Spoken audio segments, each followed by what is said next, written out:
இப்போ நீ இருக்க லொக்கேஷன் தான் கில்லர் லொக்கேஷன். ஆனால் நீ அவனை சாதாரண மேடை போட்டுறாத, ரொம்ப டேஞ்சர். அங்கே உள்ள ஒருத்தர் இருக்கானா,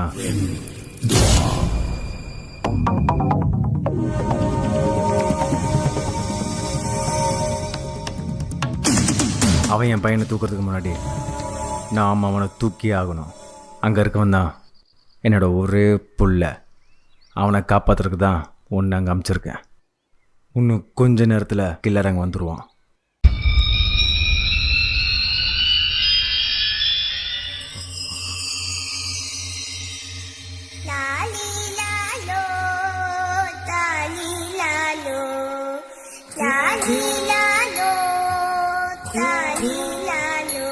சார் கொஞ்சம் முன்கூட்டியே சொல்லலாம் சார். கில்லர் இதுக்கப்புறம் தான் வரப்போகிறான். அப்போ நான் முன்கூட்டி தானே சொல்லியிருக்கேன்.